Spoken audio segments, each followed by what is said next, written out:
ఇక Sitaare Zameen per trailer launch వేళ స్పందించడంపై మండిపడుతున్నారు. ట్రైలర్ లాంచ్ వేళ ఖాన్ తన సినిమాకు ప్రేక్షకుల మద్దతు కోరారు. మరోవైపు ఆపరేషన్ సింధూర్ పై ఎక్స్ వేదికగా స్పందించారు. అంటే Sitaare Zameen Par cinema trailer release వరకు కూడా అమీర్ ఖాన్ ఆపరేషన్ సింధూర్ గురించి స్పందించలేదు. కానీ ఎప్పుడైతే బాలీవుడ్లో ఖాన్ త్రయంతో పాటు బాలీవుడ్ స్టార్స్ ఎవ్వరూ కూడా పాకిస్తాన్ ఉగ్రదాడి మీద స్పందించకపోవడంతో దేశవ్యాప్తంగా నిరసనలు వచ్చాయో, ఈ టైంలో ట్రైలర్ రిలీజ్ అయిన నేపథ్యంలో దయచేసి నా సినిమాకు మద్దతు ఇవ్వండి అని కోరాడు. అయినా కూడా పెద్దగా స్పందన కనిపించలేదు.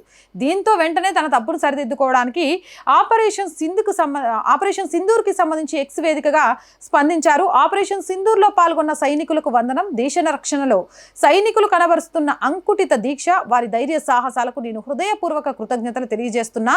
గౌరవ ప్రధానమంత్రి నరేంద్ర మోదీ నాయకత్వానికి కృతజ్ఞతలు. జై హింద్ అని అమీర్ ఖాన్ కు చెందిన అమీర్ ఖాన్ ప్రొడక్షన్స్ ఎక్స్ హ్యాండిల్లో పేర్కొన్నాయి. దీంతో నెటిజన్ల నుంచి తీవ్ర విమర్శలు వెల్లువెత్తుతున్నాయి.